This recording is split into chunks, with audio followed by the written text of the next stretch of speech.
Literally I have friend US போனா almost 70 lakhs வந்து he took a loan. அங்க இன்னும் உனக்கு ஜாப் கிடைக்காம இங்கிருந்து வந்து $600 per month அமுச்சுக்கிட்டு இருக்காங்க. இது எல்லாமே தம்பி எதுக்கு நடக்குது அப்படின்னு பார்த்தீங்கன்னா, நீங்கள் வந்து கண்ட்ரிக்கு கொடுக்குற ஃபோக்கஸ் வந்து காலேஜஸ் அண்ட் யூனிவர்சிட்டிஸ்க்கு நீங்கள் கொடுக்கறது இல்லை. இந்த ஏஜென்ட்ஸ் உங்ககிட்ட என்ன சொல்லுவாங்கன்னா, நீ எப்படியாவது உன் காலை கனடாவுக்குள்ளே வச்சுடு, லைஃபே மாறிடும். அது வந்து நானே வந்து அந்த ஃபுட் ட்ராப்ல வந்து ஃபாலோ ஆயிருக்கேன்னு வச்சுக்கோங்களேன். கனடா பற்றி நான் பேசும்போது பிஆர் எலிஜிபிலிட்டி, உங்களுக்கு வந்து ஸ்கில்டு பர்சன், ஐஎல்ஸில் வந்து 7.5, அதுவும் 877 8887 ஏதோ வாங்கணும்.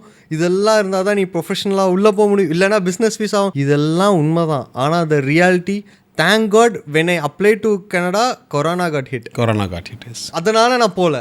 அதான் audience not get think like I am depromoting Canada. தயவு செஞ்சு கனடா போய் படிங்க. டொரண்டோ யூனிவர்சிட்டியில் படிங்க, பிரிட்டிஷ் கொலம்பியாவில் படிங்க. அங்கே இருக்கிற சோட்டா மோட்டா யூனிவர்சிட்டிஸில் படிச்சுட்டு ஐயா கனடாவை குறை சொல்லாதீங்க.